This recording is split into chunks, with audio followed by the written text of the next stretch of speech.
अस्सलामुअलैकुम, welcome back to my channel connect with काम। उम्मीद करती हूँ आप सब लोग खैरियत से होंगे। आज का टॉपिक है कि लोग स्ट्रेस क्यों होते हैं, लोग स्ट्रेस को क्यों अपना देते हैं कि उनकी ज़िंदगी में बहुत ज़्यादा तनाव बढ़ जाता है। मैं आपको रीज़न्स बताऊंगी ताकि आप उन्हें पहचान सकें और अपने स्ट्रेस को कम कर सकें अपनी ज़िंदगी में से उन वजूहात को कम करके। तो जो लोग स्ट्रेस से गुजर रहे होते हैं उनके पास बहुत से ऐसे रीजंस होते हैं जो उनकी लाइफ पे बहुत बुरा इम्पैक्ट डालते हैं और वो स्ट्रेस लेने लग जाते हैं। कुछ कॉमन रीजंस मैं आपको बताऊंगी ताकि आप उन्हें पहचान सकें और अपने स्ट्रेस को कम कर सकें। सबसे पहले आता है स्कूल और वर्क प्रेशर। यानी कि जब स्कूल में कोई होता है या जॉब होल्डर होता है उनके ऊपर एक टाइट डेडलाइन दी होती है कि इस टाइम तक आपने काम करना है। बहुत सा वर्कलोड होता है, एग्ज़ाम्स का टेंशन, प्रेजेंटेशन का टेंशन, ये सब जो है स्ट्रेस की वजह बनते हैं। एक ज़रूरत से ज़्यादा प्रेशर किसी चीज़ का अपने ऊपर लेना बच्चों को बहुत हो जाता है कि हाय असाइनमेंट सबमिट करानी है, इस टाइम तक करानी है, मेरे से नहीं होगी। और इस तरह जो प्रेशर अपने ऊपर अप्लाई कर लेते हैं तो वो एक स्ट्रेस का बाइस बनता है। उन लोगों को स्ट्रेस बहुत जल्दी हो जाता है। स्ट्रेस बेसिकली तनाव है, पिछली वीडियो में मैंने बताया, आप ज़रूर देखिएगा, मैं अब मेंशन कर दूंगी एंड स्क्रीन पे। ठीक है, उसके बाद हो गया रिलेशनशिप इशू। कॉन्फ्लिक्ट्स और टेंशन हर किसी के रिलेशनशिप में होते हैं, चाहे वो हस्बैंड वाइफ हो, फ्रेंड्स हो, फैमिली मेम्बर्स हो, कलीग्स हो। सबकी लाइफ में जो है टेंशन्स रहती हैं और ये स्ट्रेस का ज़रिया भी बनती हैं। अब किसी से आप बात कर रहे हैं, आपने बोल दिया, अब दूसरे पे है कि वो उसको अच्छी सेंस में ले या बुरी सेंस में, पॉजिटिव ले या नेगेटिव। अगर नेगेटिव ले लेते हैं तो फिर कॉन्फ्लिक्ट्स हो जाते हैं और बहुत सी दोस्तियाँ भी टूट जाती हैं नेगेटिव जो सोचते हैं उनके। तो इस चीज़ में आपका कोई कसूर नहीं, क्योंकि आपने सिर्फ एक नॉर्मल बात की। सोचने वाले का, जो सुन रहा है, उसका कसूर है कि उसने उस बात को किस सेंस में लिया। तो इस इश्यूज़ की वजह से भी स्ट्रेस हो जाता है। अगर आपके साथ ये इशू है तो आप स्ट्रेस ना लें, छोड़ें, क्योंकि जो आपकी बात नहीं समझ रहा आप उसके लिए क्यों स्ट्रेस ले रहे हैं। नेक्स्ट है financial concerns, money related problems. जैसे कि कोई किसी के पास कर्ज है, उसने कर्ज अदा करना है, उसका टेंशन वो ले ले। जॉब चली गई है, उसका टेंशन। उसके पास कोई कमाई का ज़रिया नहीं है, उसकी टेंशन। तो ये सब भी स्ट्रेस का बायस बनते हैं।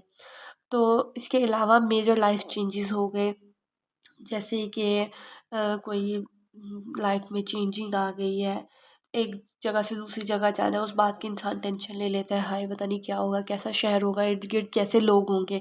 इसके अलावा नई जॉब की टेंशन, या जब शादी हो रही होती है तब भी लोग टेंशन ले लेते हैं, माँ बाप ले लेते हैं कि हमारी बेटी पता नहीं किस घर में जाएगी, या फिर जिसकी शादी हो रही होती है वो टेंशन ले लेता है कि नेक्स्ट फ्यूचर में मैं मुझे किस तरह की फैमिली मिलेगी। ये चीज़ भी स्ट्रेस को बहुत ज़्यादा ट्रिगर करती हैं, बहुत ज़्यादा। और पॉजिटिव चेंजेस भी लाइफ में जो है स्ट्रेस कर देते हैं। जैसे कि आप कह लें कि किसी ने कोई अडॉप्शन की है, कोई बच्चा लिया है, तो वो स्ट्रेस कर जाता है। वैसे तो उसकी घर में खुशियाँ आ गई, लेकिन वो स्ट्रेस कर जाता है कि क्या उसको वो अच्छे से पाल पाएंगे या नहीं। ये चीज़ भी स्ट्रेस करती है। उसके अलावा हेल्थ प्रॉब्लम्स भी स्ट्रेस का बायस बनती हैं। अपने हेल्थ इशू से डील करना, चाहे वो फिजिकल हो या मेंटल, ये स्ट्रेसफुल होता है इंसान के लिए। अगर वो एक अरसे से बीमार चल रहा है, बहुत क्रॉनिक इलनेस से फेस किया है, इंजरीज हुई हैं, उसे एक्सीडेंट हो जाता है, तो या कोई मेडिकल ट्रीटमेंट और चल रहा है, तो वो इस चीज़ का स्ट्रेस ले लेता है कि वो अपने घर वालों पे बोझ है।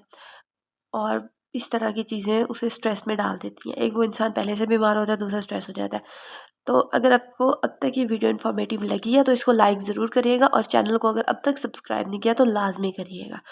नेक्स्ट है जी, ओवरलोड हो जाना, किसी चीज़ का बहुत ज़्यादा टेंशन ले लेना और अपने आप को रिलैक्स ना रखना। हर वक्त एक ही बात को सोचते रहना, अपने जहन में दोहराते रहना, चाहे वो घर से रिलेटेड हो, काम से रिलेटेड हो, पर्सनल लाइफ से रिलेटेड हो। तो ये क्रॉनिक स्ट्रेस का बायस बनती है। एक लंबे अरसे तक फिर इंसान स्ट्रेस में, टेंशन में रहता है और फिर डिप्रेशन का शिकार हो जाता है। नेक्स्ट है ट्रॉमा या कोई पास्ट एक्सपीरियंस। अगर उसकी प्रीवियस लाइफ में कोई ऐसा उसको ट्रॉमेटिक एक्सपीरियंस हुआ है जो कि रिजॉल्व नहीं हुआ, या उसकी लाइफ पे बहुत ज़्यादा बुरा असर डाला है, तो ये भी क्रॉनिक स्ट्रेस का बायस बनती है।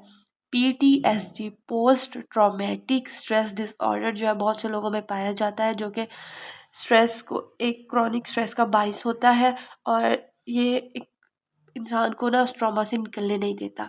तो अगर आपके साथ ये सब फीलिंग्स हैं तो चैनल के साथ बने रहिएगा, मैं नेक्स्ट इन सब का हल देती रहूँगी। Number 8 is perfectionism and high expectation. एक इंसान जो है एक हाई एक्सपेक्टेशन किसी से कर लेता है, तो उसकी अगर जब एक्सपेक्टेशंस पूरी नहीं होती तो वो स्ट्रेस में चला जाता है। इसके अलावा परफेक्शनिज्म, इंसान अपने आप को इतना परफेक्ट करना चाहता है कि वो सब में हाईलाइट रहे, लेकिन उस दौरान वो अपने आप को बहुत बुरे स्ट्रेस से घेर लेता है। वो अपने आप को अपनी फीलिंग्स को हर्ट कर लेता है परफेक्शनिज्म में, दूसरों को अपने साथ जज कर करके, कि वो स्ट्रेस की तरफ चला जाता है। लास्ट है सोशल एंड इन्वायरमेंटल फैक्टर्स।